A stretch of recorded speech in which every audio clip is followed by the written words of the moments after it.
الحمدللہ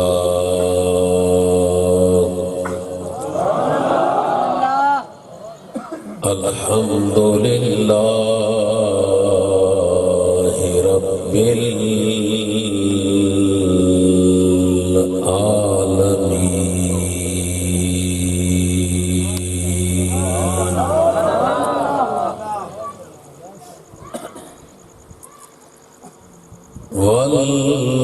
والعاقبۃ للمتقین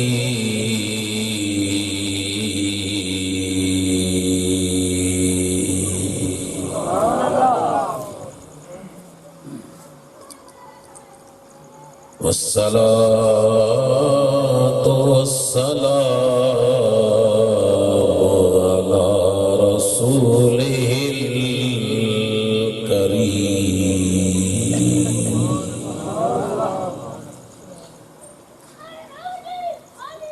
أما بعد فأعوذ بالله من الشيطان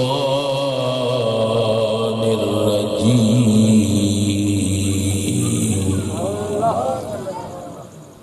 بسم الله الرحمن الرحيم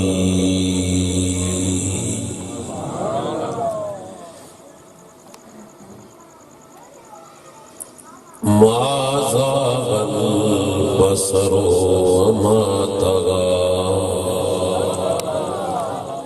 صدق الله مولانا العظيم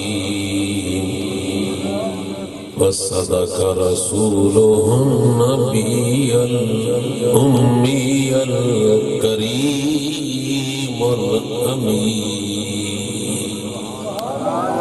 ونحن على ذلك لمن الشاهدين والشاكرين والحمد لله رب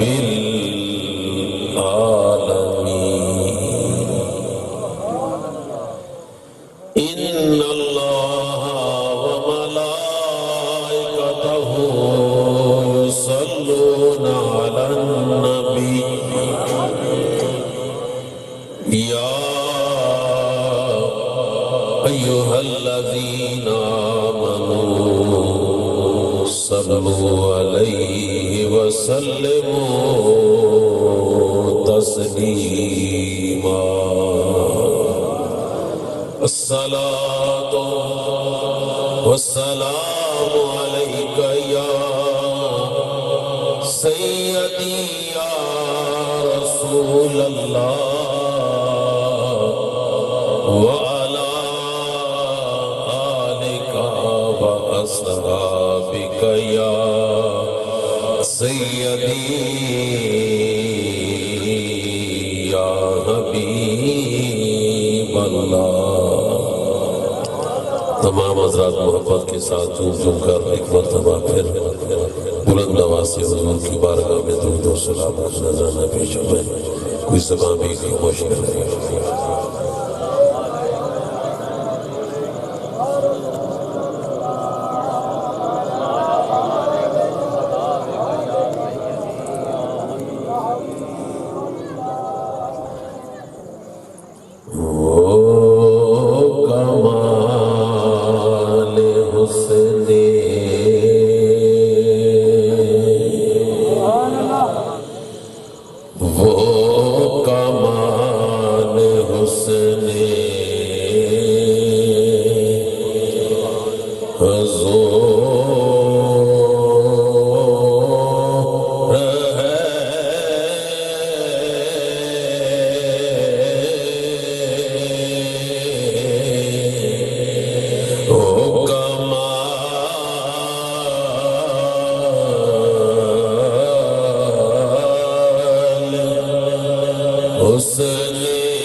سے جہاں نہیں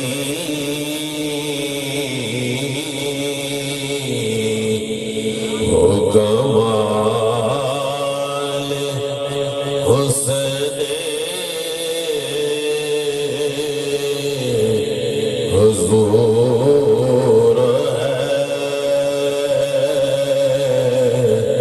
کہ گمان نہ سے جہاں دور ہے وہی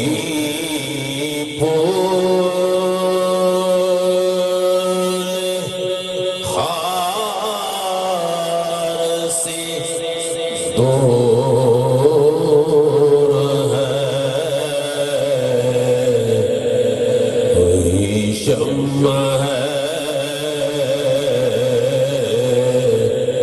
کہ دعا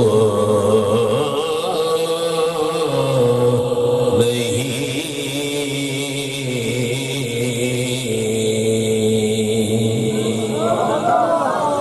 وہی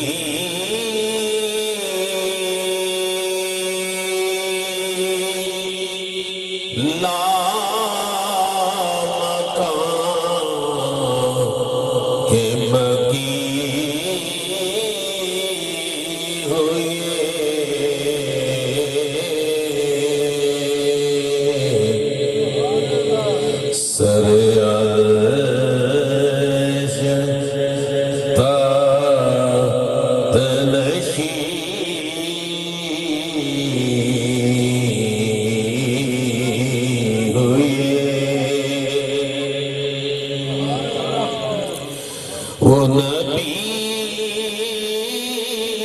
ہے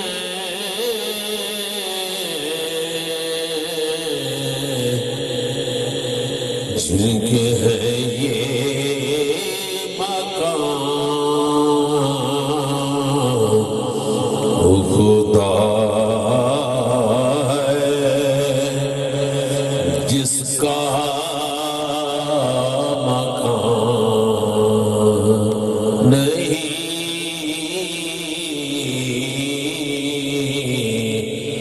نبی ہے جن کے ہے یہ مقام وہ خدا ہے جن کا مقام نہیں کرو مدد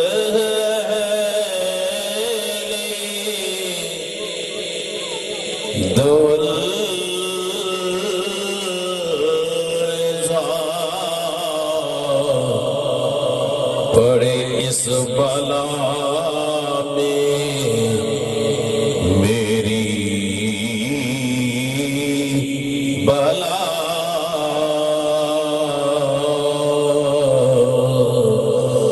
میں گدا اپنے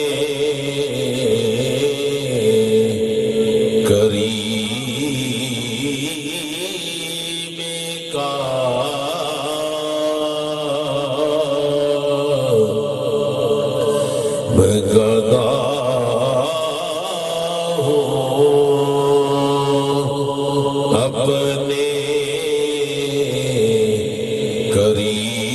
کریم کا میرا دین پار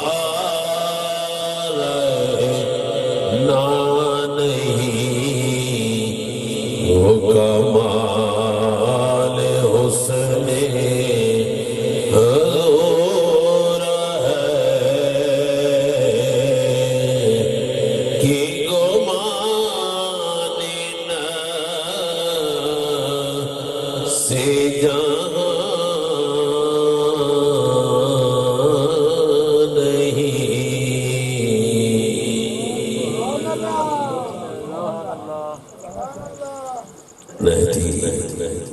عزت و احترام کے لائق واجب الاحترام قابل صد احترام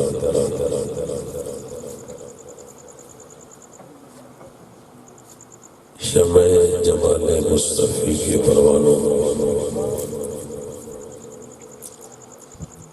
گلشن محمدی کی مہکتے ہوئے پھولوں بخصوص میرے عزیز محترم جناب حافظ محمد عمران صاحب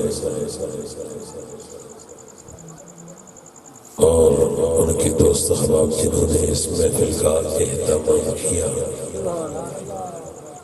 اور جتنے بھی دور و نزدیک سے تشریف لائے اللہ رب العزت کی بارگاہ میں سب کے لیے دعا گو رب العزت ہر ایک کا آنا اپنی بارگاہ میں قبول و منظور فرمائے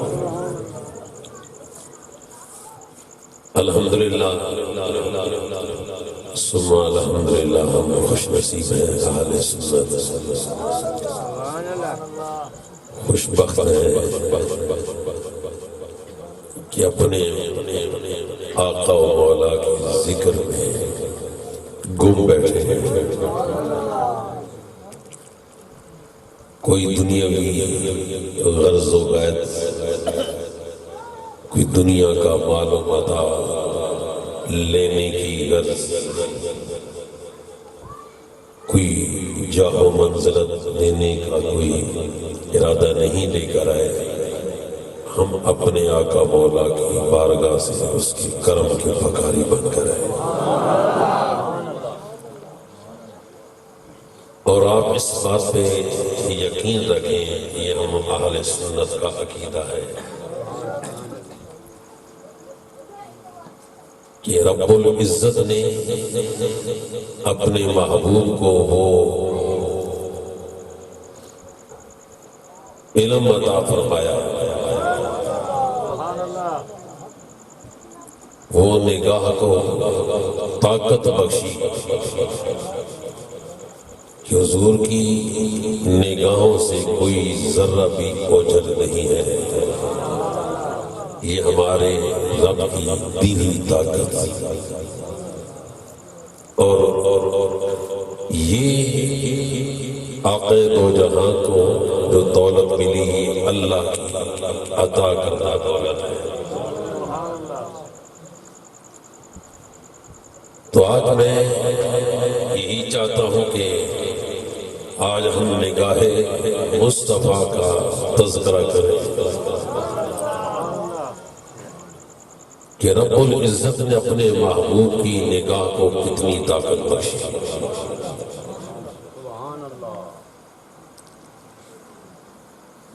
امام بخاری رحمت اللہ علیہ ان کے استاد ان کے مشائخ ان کا نام ہے عبدالرزاق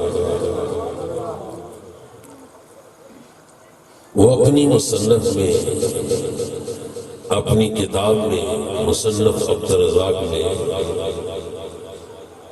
آقا دو جہاں کی نگاہ کا اس نگاہ کی طاقت کا ایک عظیم و شان حدیث پاک کو روایت فرماتے ہیں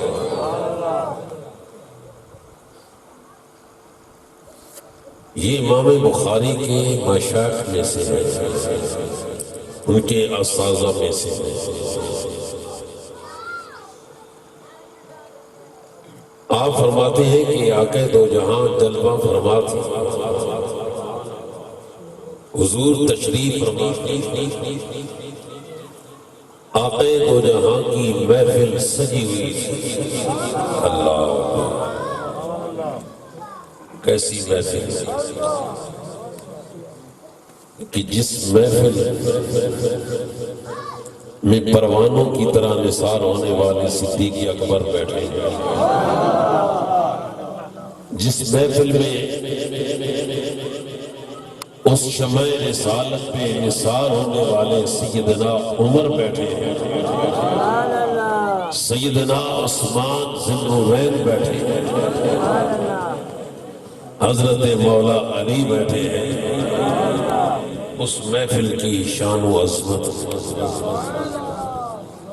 کیا ہو گیا۔ آپ فرماتے ہیں کہ اتنے میں میری بات سن جائے گا، میں کوشش کر رہا ہوں تاکہ ایک ایک لفظ آپ کے ذہن میں بیٹھے۔ عرض کر رہا ہوں کہ ایک محفل سجی ہوئی تھی، اتنے میں ایک شخص حاضر ہوا، داڑھی بھی اس کی رکھی ہوئی ہے، بڑی گھنی داڑھی۔ اگر میں یہ نشانیاں ساتھ بتاتا چلو جاؤں کوئی ناراض تو نہیں ہوگا؟ اگر ہو بھی جائے ناراض تو میرا کیا ہے۔ برادران ذی وقار، عرض کر رہا ہوں یہ نشانی امام بخاری کے مشائخ میں سے ایک اعلیٰ ہستی اپنی کتاب میں یہ حدیث تحریر فرما رہے ہیں۔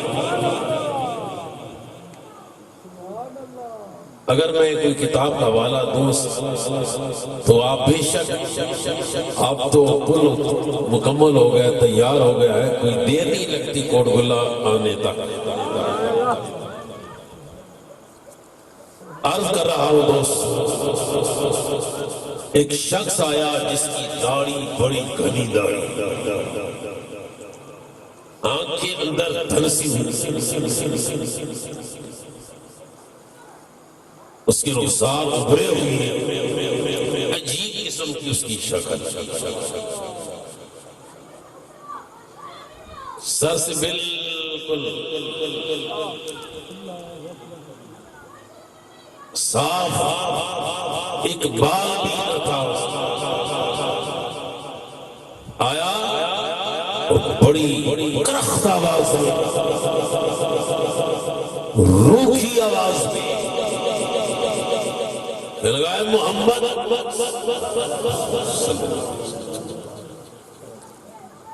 بولنے کا ڈھنگ ہی نہیں ہے، بولنے کا طریقہ ہی نہیں ہے، بولا کیسے جاتا ہے۔ ایسے لوگوں کی زبان سے رب شیرینی بھی چھین لیتا ہے، وہ مٹھاس بھی اٹھا لیتا ہے۔ بات قرآن کی کرے تب بھی دل پہ اثر نہیں کرتی، بات حدیث کی کرے تب بھی دل پہ اثر، بولو نا طرف والو، زور سے بولو، اثر نہیں کرتی۔ غائب محمد بولنے کا ڈھنگ اور سامنے جلوہ فرما کون ہے؟ سارے نبیوں کے امام، سامنے تشریف فرما ہے باہر سے تخلیق کائنات۔ سبحان اللہ، کیا کہتا ہے؟ عدل کرو، آقا دو جہاں کا چہرہ مبارک متغیر ہوا، سرخ ہوا ہمارے نبی کا چہرہ، جلال کی کیفیت طاری ہوئی۔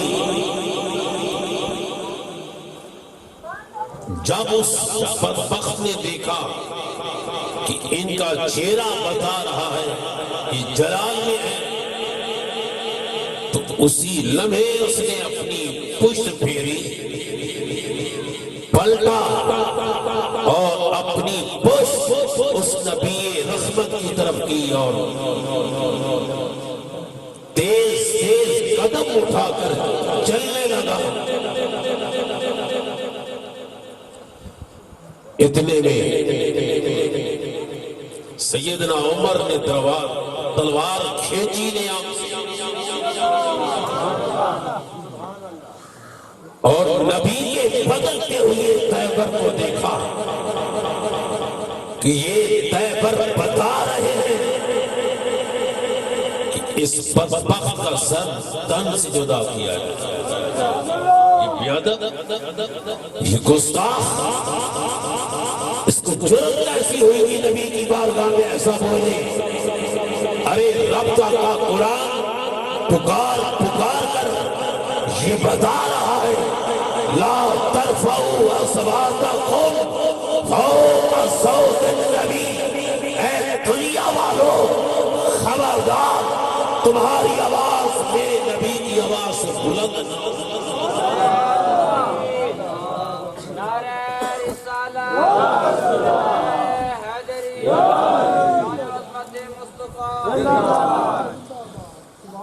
حضور کی زبان سے نکلا کون ہے اس کا سر تن سے جدا کرنے والا؟ پڑھتا نماز ہے، پڑھتا بولے زور سے بولو، نہیں بول رہے زور سے۔ میرے جلال کہاں ہے؟ میرے بھائی کہہ رہے ہیں میں نے تو آپ کی امت کو دیکھا تو میں تو حقیقت جانی بھائی، اتنا میرا دل ہو گیا کہ کیا بتاؤں۔ عرض کر رہا ہوں دوست، آقا دو جہاں نے فرمایا کہ کون ہے جو اس کا سر تن سے جدا کرے؟ پڑھتا نماز ہے۔ امام بخاری کے استاد سیدنا حضرت شیخ عبدالرزاق رحمت اللہ علیہ فرماتے ہیں حضرت عمر کے قدم اور تیز اٹھے اور وہ آگے بھاگ کرنے لگا، بھاگتے بھاگتے دیکھتا ہے کہ اب حضرت عمر قریب آ گئے، وہیں کھڑے ہو کر قبلہ کی طرف منہ کر کے نیت کی نماز کی اور ہاتھ باندھ کر نماز پڑھنے لگا۔ مگر حضرت عمر انتظار کرتے رہے، اس نے رکعت اور لمبی کر دی، اس نے رکعت لمبی کر دی طویل۔ حضرت عمر کہتے ہیں میں اس کو نماز میں کیسے اس کا سر تن سے جدا کروں؟ اس طرح نماز میں پڑھا ادھر اس طرح دیکھ بھی رہا ہے، ترچھی نگاہوں سے دیکھ بھی رہا ہے کہ حضرت عمر ہاتھ میں ننگی تلوار لیے کھڑے ہیں۔ قرآن کہہ رہا ہے نبی کریم کے غلاموں کی شان یہ ہے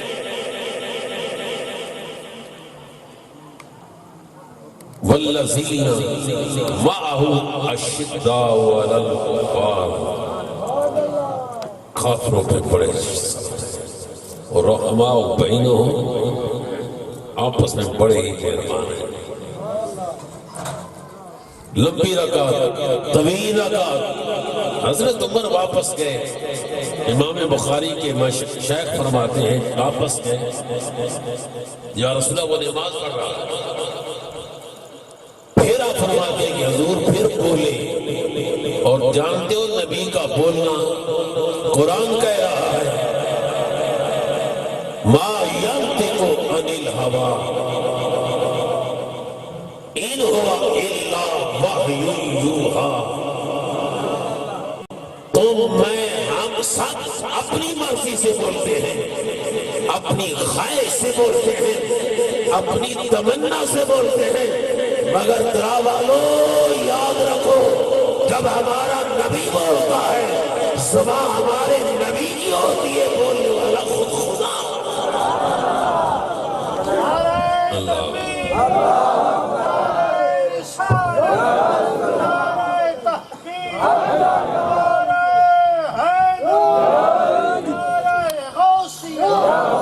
سرکار پھر بولے ہے بھائی تم میں کوئی اس کو قتل کرنے والا، اس کا سر تن سے جدا کرے؟ ہے کوئی تم میں؟ مصنف عبدالرزاق بھی آتا ہے۔ حضرت ابو بکر صدیق کھڑے ہوئے رضی اللہ تعالیٰ، عرض کرتے ہیں یا رسول اللہ میں، فرمایا تم بھی اسے نہیں قتل کر سکتے۔ اب صدیق اکبر نے اپنے نیام سے تلوار کھینچی، چلے اس طرف، جب گئے تو دیکھا وہ بدبخت سجدے میں سر رکھے خدا کی تسبیح بیان کر رہا ہے۔ حضور نے اس کے لیے کیا حکم دیا؟ بولے کس نے حکم دیا؟ نبی کی گستاخ کا یہی علاج ہے جو ممتاز حسین قادری نے کیا ہے،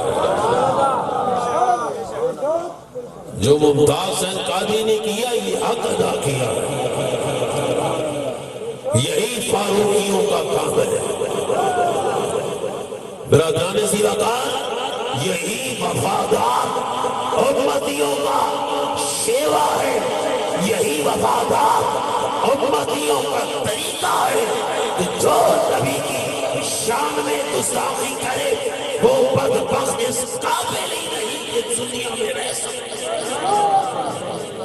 یہ جام ملی نبی کے صدقے، یہ تن ملا نبی کے صدقے، یہ روح ملی نبی کے صدقے، یہ نعمت ملی نبی کے صدقے۔ پھر اس بدبخت کی جرت کیسے کہ نبی کی شان میں گستاخی؟ اللہ گئے تو سجدے میں سر رکھا ہوا ہے، بڑا لمبا سجدہ، بڑا طویل سجدہ، شاید صاف صاف رگڑ بھی رہا ہو تاکہ وہ اونٹ کی طرح وہ جو اس کی ہوتی ہے اس کی طرح ہو جائے۔ برادران زیوکار، ان چیزوں سے نورانیت نہیں آتی، نورانیت کسی اور چیز کا نام ہے، روحانیت کسی اور چیز کا نام ہے۔ سیماہم فی وجوہہم من اثر السجود، یہ وہ چمک ہے، یہ وہ نور ہے کہ دیکھنے والے کہا کرتے ہیں اللہ اللہ، یاد آتا ہے خدا دیکھ صورت میں، اذارو ذکر اللہ، میرے نبی کا فرمان ہے۔ لیکن گستاخوں کو دیکھو تو الٹی آ جاتی ہے، کیا کریں؟ عرض کر رہا ہوں صدیق اکبر بھی واپس آ گئے، یا رسول اللہ سجدے میں سر رکھے ہوئے تصویر بیان کر رہا ہے۔ پھر میرے نبی بولے ہے کوئی تم نے اس کو قتل کرنے والا ہے، کوئی تم نے اس کو قتل کرنے والا ہے، کوئی اس کا سر تن سے جدا کرنے والا؟ مولا علی اٹھے، مولا علی اٹھے، وہ اٹھے جن کی شان ہے شاہ مردان، شیر یزداں، قوت پروردگار، لا فتح الا علی لا سیف ذوالفقار۔ اب اٹھے جانے لگے تو حضور نے پہلی فرما دیا علی تم بھی اسے قتل نہیں کر سکتے۔ میں نگاہ مصطفیٰ کی بات کر رہا ہوں، میں نگاہ مصطفیٰ کی بات کر رہا ہوں۔ جب گئے تو وہ بھاگ چکا تھا، گئے تو بھاگ گیا، آکے عرض کرتے یا رسول اللہ وہ تو بھاگ گیا۔ میرے نبی نے اس وقت فرمایا کہ اس کی نسل میں سے، میں امام بخاری کے استاد مصنف عبدالرزاق میں سے یہ حدیث پڑھ رہا ہوں، فرمایا اس کی نسل میں سے، اس کی اولاد میں سے، اس کی نسل میں سے ایسے لوگ پیدا ہوں گے جو میرے علم پہ اعتراض، میری نورانیت پہ اعتراض، میرے مقاماتوں درجات پہ اعتراض، میرے کمالات پہ اعتراض، ان کا شیوا۔ میں تو اس نگاہ کی بات کر رہا ہوں، کسی کا نام تو نہیں لیا، نا لیا بھائی، میں نے حدیث میں آنا حضور کی نگاہ کی طاقت کا یہ عالم۔ جب معراج کی رات آقا دو جہاں، سیاح الی مکان، آسرے بے کساں صلی اللہ علیہ وآلہ وسلم، آسمان کی بلندیوں پہ تشریف لے گئے، دنا فتدلا فکان کعبہ، کوثرین او ادنا کی بلندیوں پہ تشریف لے گئے۔ اور رب نے پوچھا ماں اے میرے حبیب یہ مالا اعلیٰ کے فرشتے کس بات میں تکرار کر رہے ہیں؟ کس بات میں یہ تکرار کر رہے ہیں؟ کس مسئلے میں یہ بات کر رہے ہیں؟ آقا دو جہاں سیاح الہ مکان عرض کیا یا اللہ میں نہیں جانتا. میں پڑھ رہا تھا علامہ غلام محمد محدث کوٹوی رحمت اللہ علیہ جو میرے استاد قبلہ پیر محمد کرم شاہ الازہری رحمت اللہ کے استاد مولانا عطا محمد بندالوی کی بھی استاد ہے. جب انہوں نے حضور کی علم پہ باس کرتے ہوئے تحریر کی تو فرمایا یہ بات رب نے تو علم دے دیا تھا مگر یہ حضور نے جو عرض کیا یہ بطور عاجزی. اور اسی بات کو میرے امام احمد رضا بریلی کا تاجدار سنیوں کا در امتیاز وہ فرماتے اپنے فتاوی رضویہ میں کیا کہ ہم سنیوں کا عقیدہ ویسے لوگ ہم پہ تانازنی کرتے ہیں ہمارا عقیدہ کیا ہے نبی کریم کے علم کے متعلق. لوگ کہتے ہیں کہ سنی جو ہے اپنے نبی کے علم کو خدا کے علم کے برابر کر دیتے ہیں. نا خدا کی قسم برابر نہیں. سنو ہمارے امام نے سیدنا امام احمد رضا نے آپ نے یہ فتویٰ دیا کہ ہم سنیوں کا عقیدہ یہ ہے کہ رب کے علم کے برابر ہمارے نبی کا علم. آپ مثال دے کر سمجھاتے ہیں کہ 7 سمندر ہو 7 سمندر ہو اس سمندر میں ایک چڑیا آ کر اپنی چونچ پانی میں ڈبوئے اور جو پانی اس چڑیا کے چونچ کے ساتھ لگے گا اس سمندر کے سارے علم پانی کے مقابلے میں جو چڑیا کے چونچ پر لگا ہوا پانی یہ خدا کے علم کے مقابلے میں ہمارے نبی کے علم میں چڑیا کے چونچ پر لگے ہوئے پانی کے قطرے کے برابر نہیں ہے.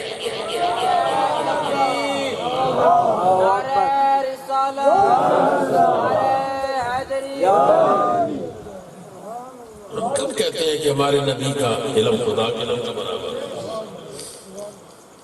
حضور کا علم عطائی ہے رب کا علم ذاتی ہے. حضور کا علم حادث ہے اور رب کا علم ازلی ہے. جب اتنا ہم بیان کرتے پھر بھی اگر ہم پر کوئی ایسے تانا زنی کرے تو پھر وہ اپنی عقل کا علاج کرے دماغ کا علاج کرے. عرض کر رہا ہوں رب نے پوچھا اے میرے یار بتاؤ یہ مالا اعلیٰ کے فرشتے کس بات میں تکرار کر رہے ہیں؟ ترمذی شریف کو بھی اٹھا لو مدارج النبوت کو بھی اٹھا لو. جب حضور نے یہ عرض کیا رب نے اپنا دستے رب نے اپنا جو اس کی شایان شان ہے حضور کے کندھوں کے درمیان رکھا. اب میں نہیں گہرائی میں نہیں جاتا اتنا ہی کافی ہے آپ کو. اگر میں ذرا گہرائی میں چلا گیا تو آپ تو اوپر ذہن میں رکھیں وہ بھی چلا جائے گا. جب حضور علیہ السلام نے ارشاد فرمایا کہ رب نے اپنا دستے قدرت میرے شانوں کندھوں کے درمیان رکھا پھر ہوا کیا؟ علم تو ما فی السماوات وما فی الارض زمین و آسمان میں جو کچھ تھا میں محمد جان کے اللہ کیا تھا. زمینوں میں جو کچھ تھا، آسمانوں میں جو کچھ تھا، فرمایا اللہ کے اس عطا کردہ علم سے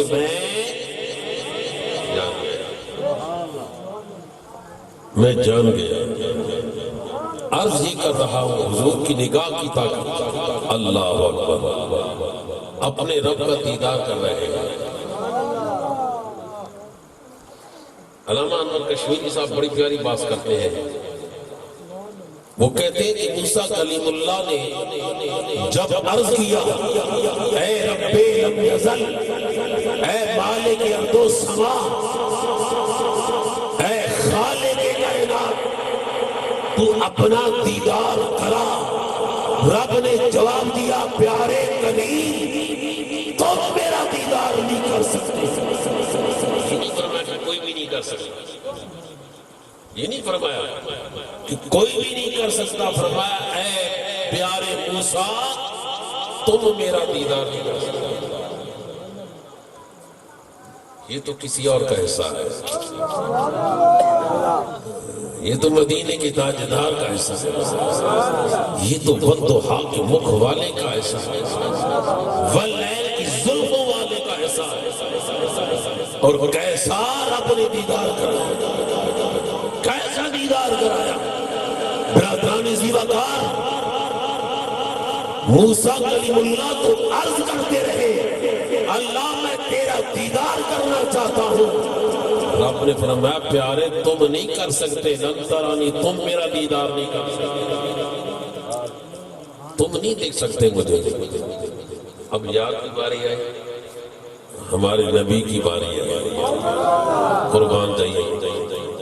ہمارے نبی کو رب نے کتنی شان عطا فرمایا، حضور آرام فرما ہے، آقا آرام فرما ہے۔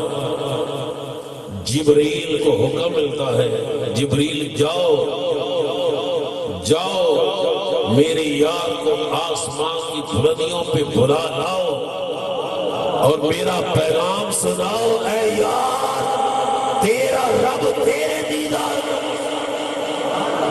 ترابالو اپنے نہیں بات سنیے۔ موسیٰ کلیم اللہ تو عرض کرے اللہ میں تیرا دیدار کرنا چاہتا ہوں، جواب ملتا ہے تم میرا دیدار نہیں کر سکتے۔ یار کی بارے آئی تو رب نے کیا فرمایا پیارے جبریل جاؤ میرا سلام بھی دو، میرا پیغام بھی سناؤ، اے یار تیرا رب تیرے دیدار، تیرا رب بولے بولے سارے بولو تیرا رب تیرے دیدار کا مشتاق۔ قرآن میں اللہ فرماتا ہے نا الذی یراک، الذی یراک، وہ ذات تجھے دیکھتی رہتی ہے، وہ ہمیں نہیں دیکھنا۔ بولو نا مطلب بولو کیا ہمیں اللہ نہیں دیکھنا؟ نحن اقرب الیہ من حبل الورید، مگر یار کا دیکھنا کچھ اور ہے، اس کا رنگ ہی جدا۔ فرمایا الذی یراک، وہ ذات تجھے دیکھتی رہتی ہے۔ بلکہ ایک اور مقام پہ اللہ رب العزت نے ارشاد فرمایا فَإِنَّكَ بِأَعْيُنِنَا، محبوب تم تو میری آنکھوں میں بستے ہو۔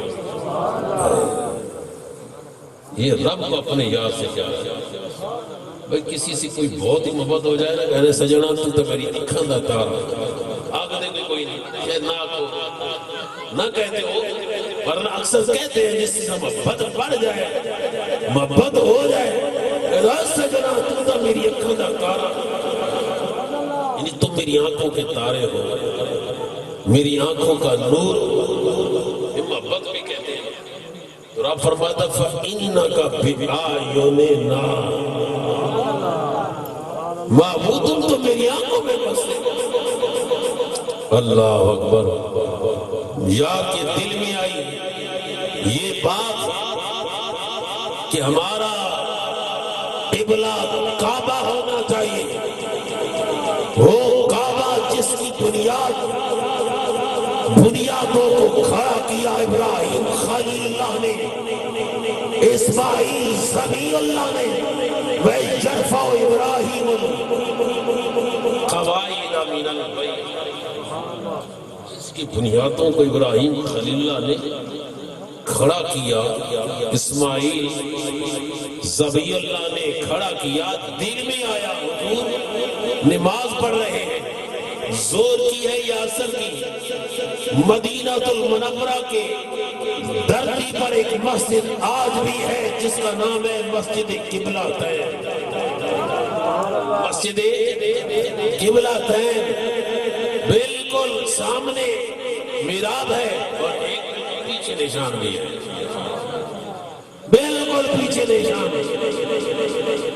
اللہ اکبر، دل میں آیا کہ ہمارا قبلہ کعبہ ہونا چاہیے، دل میں آیا، ایسا دیکھا حضور نے آسمان کی بلندیوں کی طرف، رب کا قرآن پکار اٹھا، قد نرى تقلب وجهك في السماء، محبوب پیارے تیرا آسمان کی بلندیوں کی طرف دیکھنا اور بار بار دیکھنا ہم دیکھ رہے ہیں،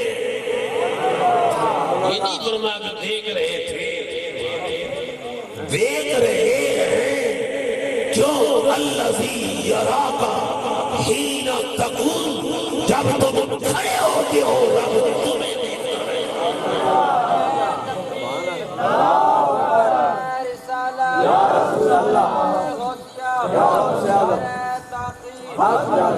محمودہ کو مکہ کی گلیوں میں چلتے ہو تو وہ رب تمہیں دیکھتا رہتا ہے، تبھی تو فرمایا لا اقسم بہذا البلد وانت خیل خیل۔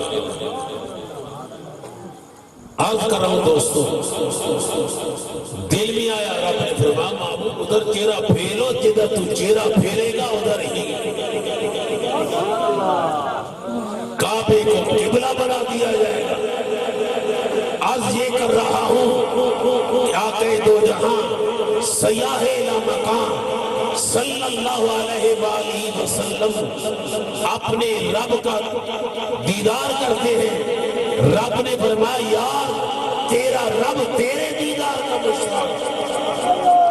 ہمیں کشمیر سمجھو علماء تو ہم کے بہت بڑے پیر ہیں، عالم جید عالم ہیں، ان کے وہ دروس جو ان کی شاگردوں نے جمع کی اس میں یہ موجود ہے کیا کہ جب آقا دو جہاں نے اللہ کی بارگاہ میں عرض کیا رب لم یزل میں نہیں جانتا، رب نے اپنا دست قدرت حضور نے فرمایا میرے شانوں کے درمیان رکھا، پھر میں جان گیا آسمانوں میں جو کچھ تھا، پھر میں جان گیا زمینوں میں جو کچھ تھا، فرمایا اس کی ٹھنڈک دل میں آئی۔ وہ جو بات بتانا چاہتے ہیں وہ کر رہے ہیں، بات وہ بتانا چاہتے ہیں، کہتے ہیں ادھر تو کو دور پہاڑ جل گیا، پہاڑ جل گیا، مٹی کا تھا جل گیا، ادھر حضور فرماتے ٹھنڈک پہنچ رہی ہے، ٹھنڈک پہنچ رہی ہے۔ اللہ کوئی کیا سمجھے حضور کی شان و عظمت؟ میرے نبی نے فرمایا اے ابو بکر میری حقیقت کو میرے رب کے سوا کوئی نہیں جان سکتا۔ حضور سید عالم صلی اللہ علیہ وآلہ وسلم آپ مکہ کی دھرتی پہ جلوہ فرما ہے۔ صاحب لکھتے ہیں کہ آقا دو جہاں نے چاہا کہ آج میں بیت اللہ شریف کے اندر جا کر اس کی بارگاہ میں سر پر سجدہ کروں، رب کی عبادت کروں، کعبہ شریف کے اندر جا کر۔ اس وقت جو چابی بردار تھا اس کا نام تھا عثمان، کعبے کا چابی بردار اس کا نام تھا عثمان۔ حضور اس کے پاس تشریف لے گئے، کہا عثمان آج میرا جی چاہ رہا ہے، میرا دل کر رہا ہے کہ آج رب کے گھر کے اندر بیت اللہ شریف کے اندر اور اس کے حضور سر پر سجود ہو جاؤں اور اس کے حضور سجدہ کروں۔ وہ تو دشمن تھا حضور کا، پورا مکہ دشمن بن گیا تھا۔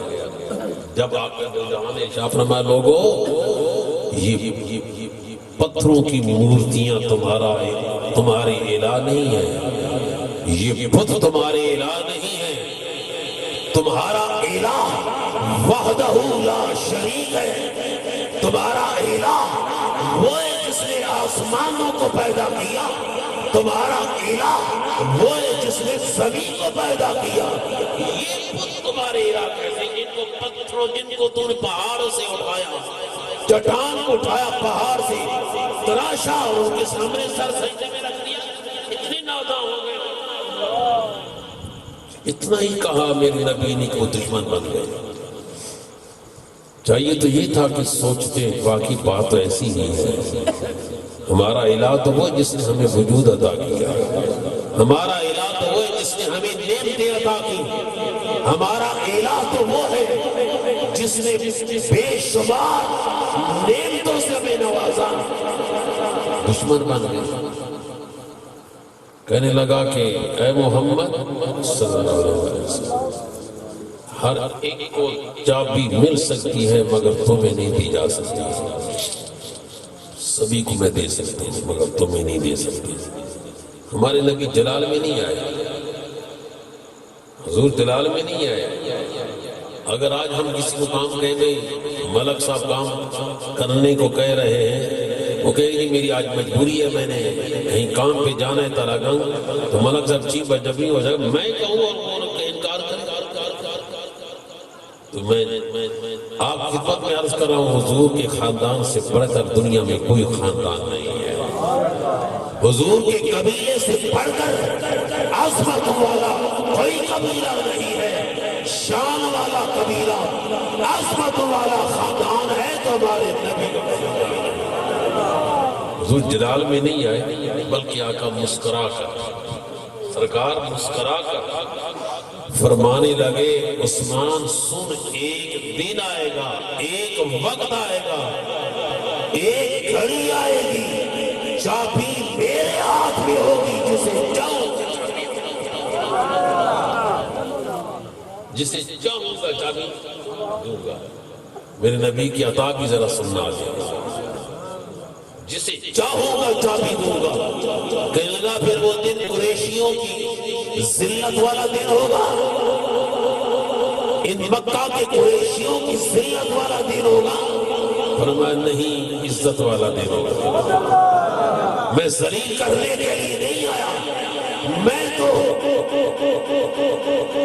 پھنسیوں سے اٹھا کر اوجے سریا پہ بٹھانے کے لیے آیا ہوں، میں ذلتوں کی چادر تار تار کر کے عزتوں کا تاج پہنانے کے لیے۔ وَلِلَّهِ الْعِزَّةُ وَلِرَسُولِهِ، حضور کے ساتھ کی پھر مومنوں کے لیے، وَلِلْمُؤْمِنِينَ، پھر ساری کی ساری عزتیں مومنوں کے لیے، اللہ کے لیے اور اس کے رسول کے لیے، حضور کے وسیلہ سے پھر مومنوں کے لیے۔ آپ نے حرم میں آ کر اللہ کی عبادت کی، تشریف لے گئے، یہاں تک کہ پھر وہ وقت آیا حضور ہجرت کر کے مدینہ المنورہ تشریف لے گئے، اور پھر ایک وقت آیا، پھر ایک زمانہ آیا، حضور اپنے لشکر کے ساتھ تشریف لائے، رمضان المبارک کا مہینہ تھا، آپ نے فضا کے جھنڈے مکہ کے سرزمین پہ گاڑ دیے۔ میرے نبی نے مکہ المکرمہ کو فتح کیا، اور میرے نبی نے، ہمارے آقا نے کعبے کا طواف کیا، بتوں کو ریزہ ریزہ کیا، اور پھر فرمایا عثمان کی طرف، عثمان کی طرف، وہ تو چھپا بیٹھا تھا اپنے گھر میں، جانتا تھا میں نے کیا کیا تھا نبی سے، وہ تو جانتا تھا میں نے کیا برتاؤ کیا حضور سے۔ میں نے کیا سلوک کیا حضور سے، جانتا تھا اپنے کیے کو ہر ایک جانتا ہے، ہر ایک جانتا ہے۔ برادران زیباکار آ گئے تو یہاں فرمایا بلاؤ عثمان کو، حضرت عمر کو فرمایا جاؤ عمر بلاؤ۔ جب اس نے آواز سنی عمر آئے میرے دروازے پر، وہ دروازے کی کنڈی لگا کر، مکان کی کنڈی لگا کر اندر کونے میں چھپ گیا۔ حضرت عمر نے پھر آواز دی خبردار، جانتا نہیں میں عمر ہوں اور میں یہاں سے ڈرنے والا بھی نہیں ہوں، یہاں سے جانے والا بھی نہیں ہوں۔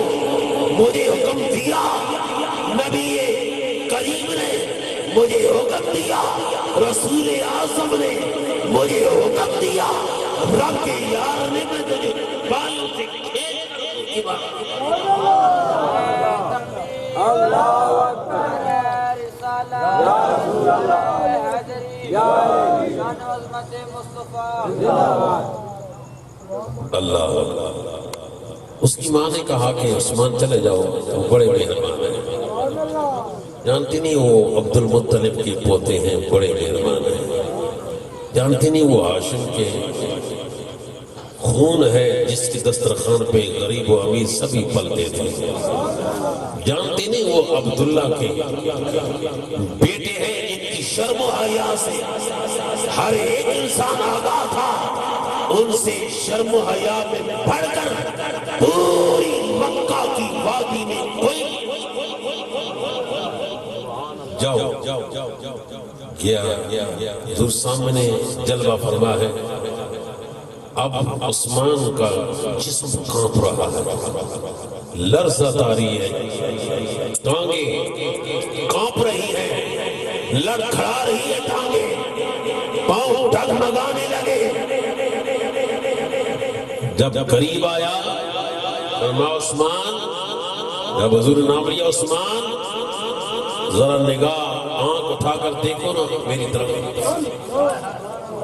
بس جب دیکھا حضور کے چہرے کو کایا ہی پلٹ گیا۔ جب حضور کے چہرے بددعا پہ نظر پڑی عثمان کی، دل کانپ گیا اور لڑکھڑاتے ہوئی حضور کے قدموں میں گر گیا، ہاتھ جوڑ کے عرض کرتا ہے حضور مجھے معاف۔ ہمارے نبی نے فرمایا عثمان جا میں نے تجھے معاف کیا۔ فرمایا عثمان دیکھ نہ میری طرف، یہ چابی کس کی ہاتھ میں ہے؟ سیرت کی کتابوں میں بھی ہے اور ان حضرات کے بہت بڑے عالم ہیں ادریس کاندھلوی سب انہوں نے بھی لکھی ہے۔ فرمایا ادھر آ قریب آ۔ جب قریب آیا عثمان تو حضور نے فرمایا عثمان لے چابی میں تجھے دیتا ہوں، چابی تجھے دیتا ہوں۔ ارے عثمان صرف تجھے ہی نہیں، قیامت تک تیری نسل میں رہے گی چابی۔ میرے کریموں سے کر قطرہ سینے ماں کا دریا بہا دیے ہیں تم بے بہا۔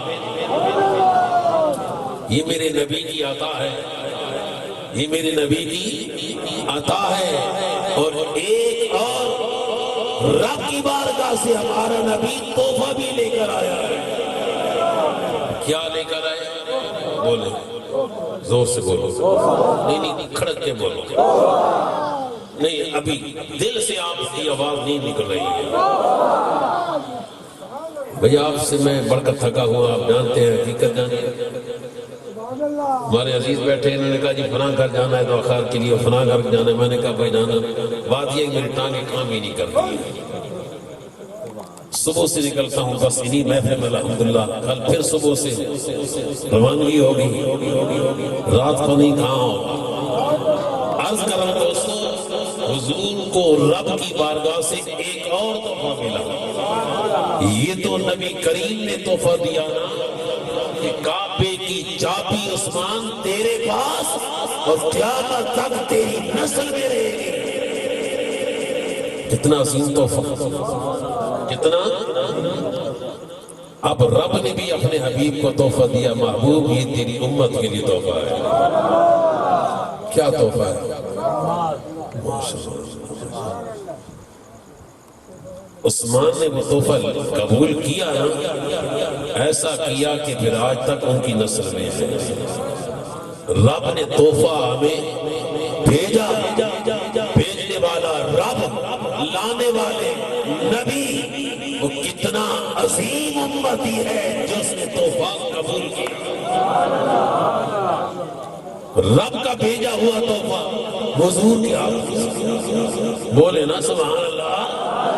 رب کا بھیجا ہوا تحفہ اور حضور کے ہاتھوں سے، بڑا عظیم امتی ہے جس نے یہ تحفہ قبول کیا، اور پھر یہ ایسا قبول کیا کہ اس کی قیامت تک آنے والی نسلوں میں یہ تحفہ رہے۔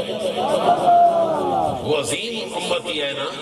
اللہ آقا دو جہاں نے فرمایا، اے تحفہ قبول کرنے والوں سنو، یہ تحفہ وہ ہے جو میری آنکھوں کی ٹھنڈک، یہ تحفہ وہ ہے جو میری، بولے زور، سارے زور سے بولے، یہ کون سا تحفہ ہے جو میری آنکھوں کی ٹھنڈک؟ فرمایا بلال اذان دو کہ نماز بھی میری آنکھوں میں ٹھنڈک ہے، نماز میری آنکھوں کی ٹھنڈک ہے۔ بڑا عظیم امتی ہے جو 5 وقت اپنے نبی کی آنکھوں کو ٹھنڈا کرتا ہے، جو 5 وقت اپنے نبی کی آنکھوں کو ٹھنڈک پہنچاتا ہے، ٹھنڈا کرتا ہے۔ اور خدا کی قسم کھا کر کہہ رہا ہوں، جو اپنے نبی کی آنکھوں کو ٹھنڈک پہنچاتا ہے، اس جہاں میں بھی اسے ٹھنڈک، قبر میں بھی اسے ٹھنڈک، حشر میں بھی اسے ٹھنڈک، کہیں بھی اسے دوزخ کی ہوا تک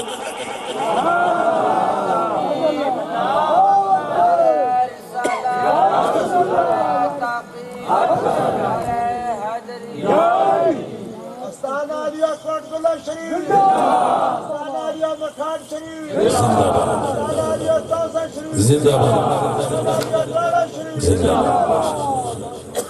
برادران اسی وقار عرض کر رہا ہوں، یہ وہ تحفہ جس نے تحفہ قبول کیا وہ نبی کا وفادار امتی بنا، اور جس نے نہ لیا،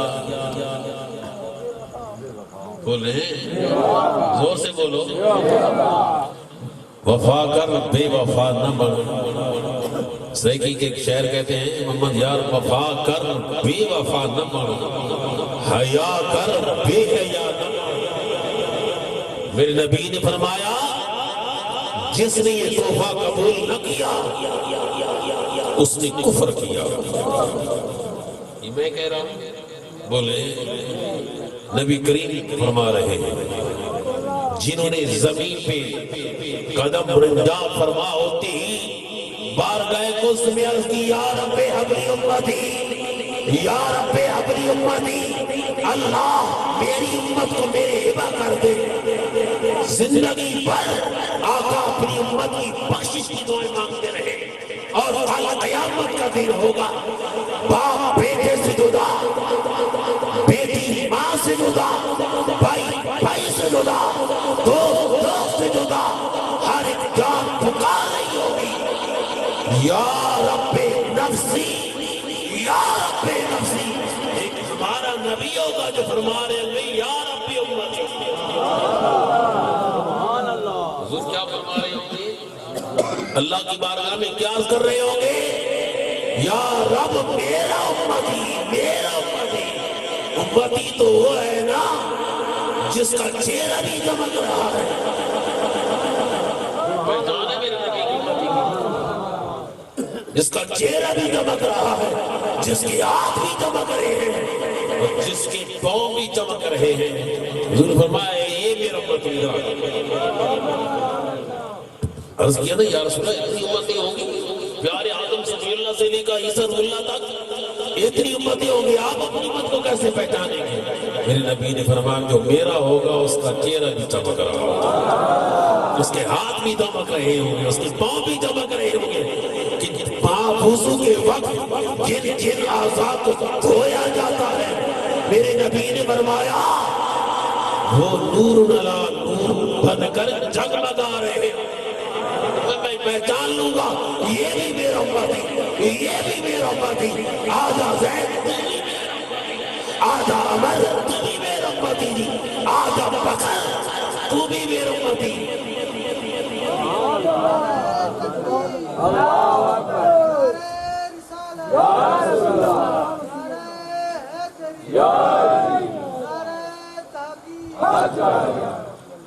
اور جس کو میرے نبی نے ٹھکرا دیا پھر اس کا کیا ہوگا؟ در مصطفیٰ سے پرے ہٹنے والوں ملے، ملا نہ ٹھکانا تو پھر کیا کروں؟ اس لیے آج اپنے نبی کے وفادار امتی بنو۔ یہ محافل کیوں ہوتی ہے، کیوں سجائی جاتی ہے؟ ان کی سجانے کا یہی مقصد ہوتا ہے کہ ہمیں اللہ اور اس کے رسول کا فرمان ملے، ہم سنیں، اس پہ عمل کریں، اپنے نبی کی سیرت کے جلوے انہیں دیکھ کر ہم نبی کریم کے نقش قدم پر چلیں۔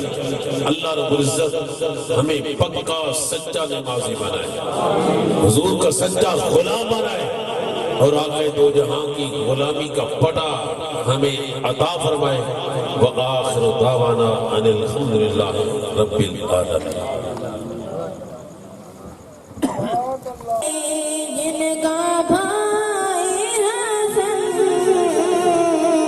اور نانا نبی اس حسین ابن حیدر پہ لاکھوں سلام، مصطفیٰ جان رحمت پہ لاکھوں سلام، شمع بد میں ہدایت میں لاکھوں سلام، شمع بد میں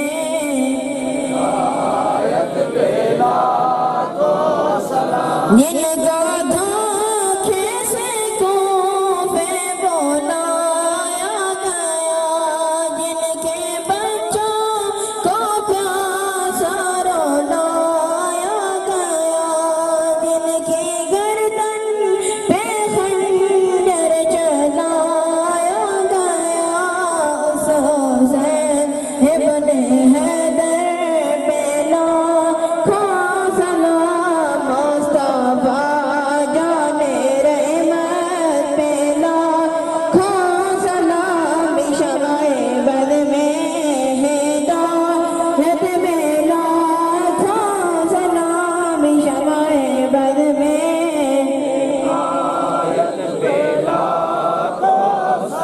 تو سخی تیرا سخی دربار ہے، گر کرم کی ہو نظر تو میرا پار ہے۔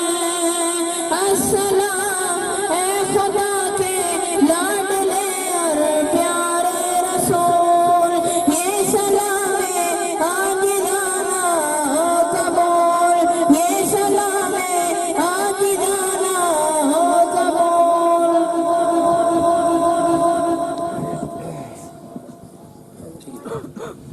اللہم صلی اللہ سیدنا مولانا محمد وعلی آل سیدنا مولانا محمد وبارک وسلم وسلم۔ الحمدللہ رب العالمین والعاقبۃ للمتقین والصلاۃ والسلام علی رسول اللہ وعلی آلہ وصحبہ اجمعین۔ یا اللہ ہمارے ان دوستوں نے اس محفل کا اہتمام کیا، اپنی بارگاہ میں قبول و منظور فرما۔ ہمارے عزیز محمد عمران اور ان کے دوست احباب نے اس محفل پاک کا اہتمام کی، یا اللہ ان کے مال میں، رزق میں، کاروبار میں برکت عطا فرما۔ یا اللہ اس پورے علاقے پہ کرم فرما، سارے دوستوں کے دینی دنیا مشکلوں کو آسان فرما۔ یا اللہ اس محفل پاک سب کے بیماروں کو صحت کاملہ عطا فرما، بے اولادوں کو نیک صالح اولاد عطا فرما، اولاد والوں کی اولاد کو اپنے ماں باپ کا فرما بردار بنا۔ یا اللہ اپنے حبیب صلی اللہ علیہ وآلہ وسلم کے بتائے ہوئے ارشادات پہ ہمیں زندگی گزارنے کی توفیق عطا فرما، عمل کرنے کی توفیق عطا فرما۔ یا ربی بالمصطفیٰ بلغ مقاصدنا وکلنا ما مضى یا واصل کرمی۔ صلی اللہ تعالی علی رسول خیر کی نور زینت فرش محمد وعلی آلہ وصحبہ۔ سارے احباب بیوت لنگر تقسیم حوصل لنگر کھاک میں جائے۔